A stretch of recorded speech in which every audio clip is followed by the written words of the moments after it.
Another thing you can do with the movable alphabet is to write sentences.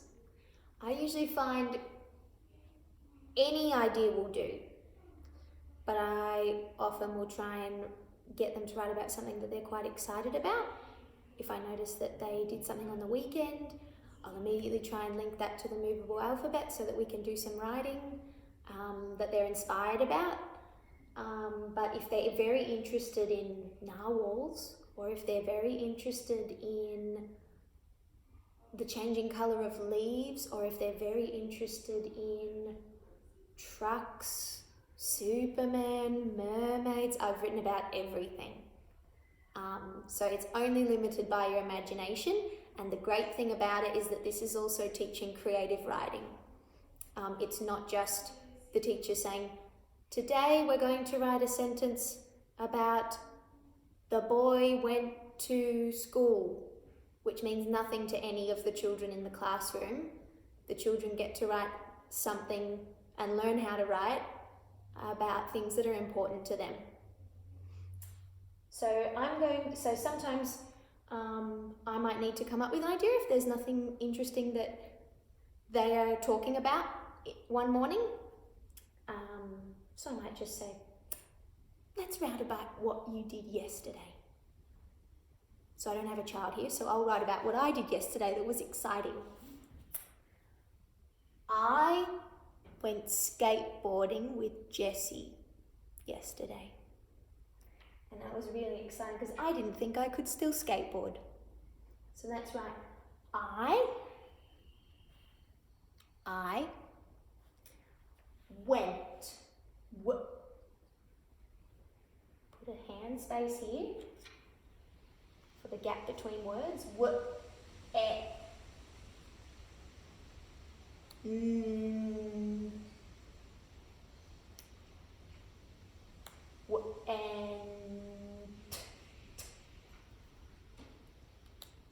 I went skateboarding.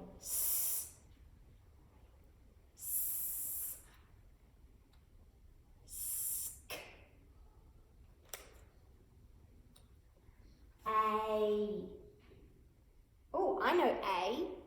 A is a phonogram. A and I.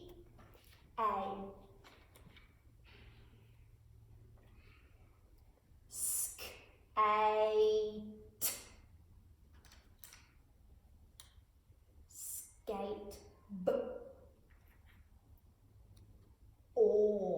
Or is a phonogram too.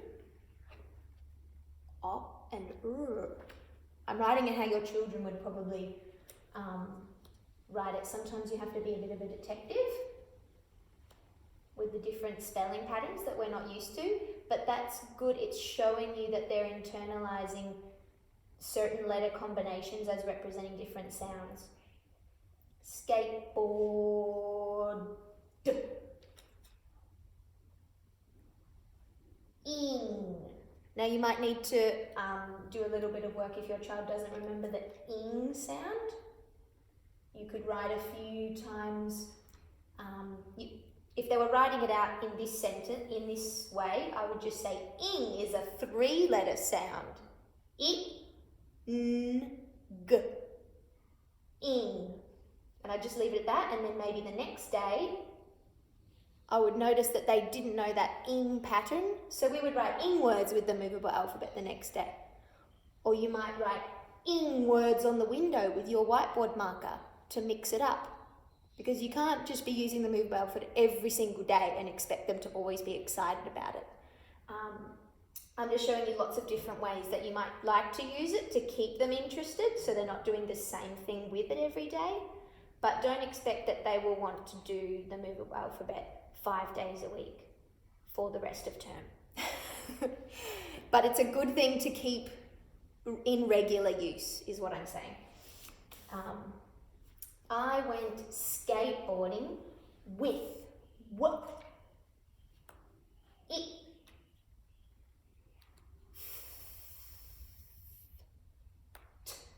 And makes with j. E, j, e, s. phonogram too. E. I went skateboarding with Jessie. Full stop. So you can teach them about ending a sentence with a full stop. And I've made the punctuation marks in their movable alphabets red so that they'll stand out.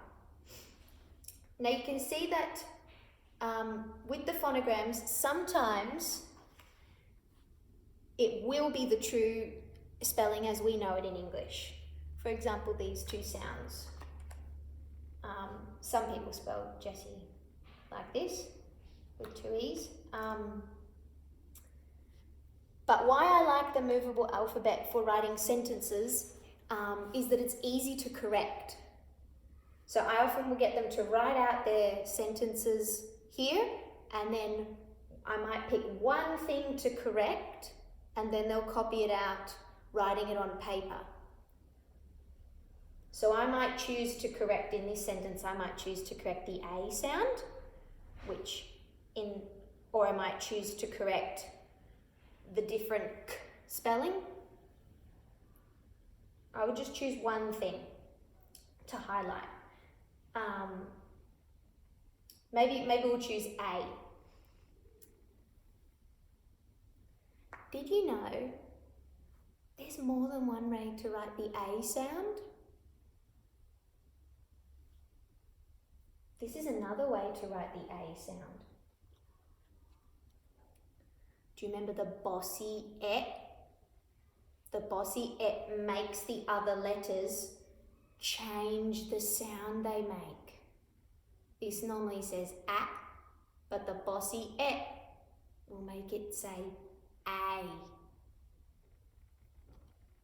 And sometimes there might be a letter in between. Eight. And then the bossy et runs away and it doesn't even make a sound anymore. It's that bossy, it makes the other letters do all the work and then runs away.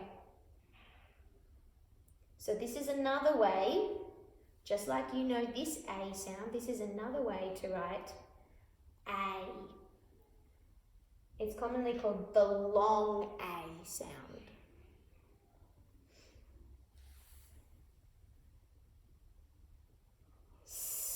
Skateboarding.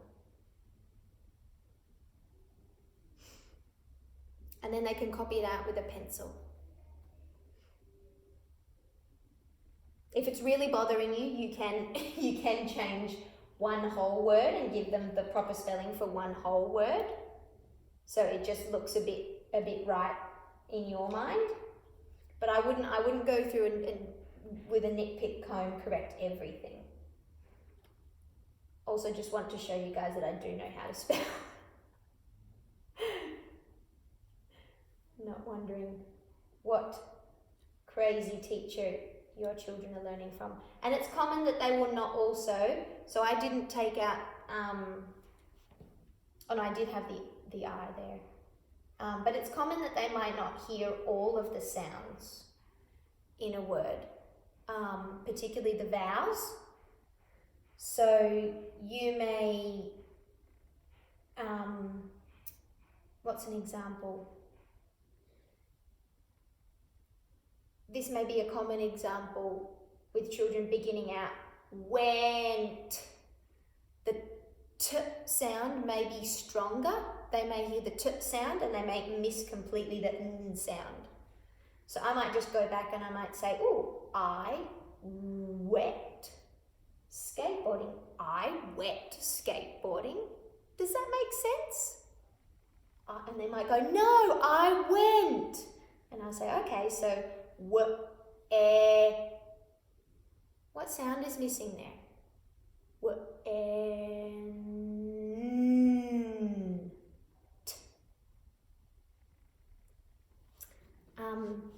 Yeah.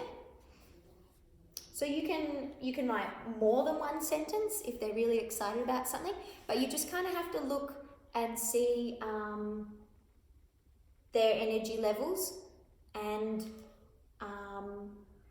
be able to tell the difference between actual I'm just trying to get out of not doing this today, and actual inability to focus or do more, because you don't want to push them too hard, but sometimes they may just be playing a little bit, and they can, if they get started and actually do the work, then they can get started. So it's a little bit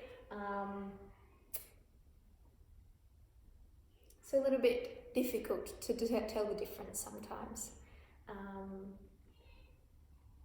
But if they're writing one sentence a week with the Moveable alphabet, or if they're sitting down and writing sentences at least once a week with the Moveable, that's really good. All right, enjoy.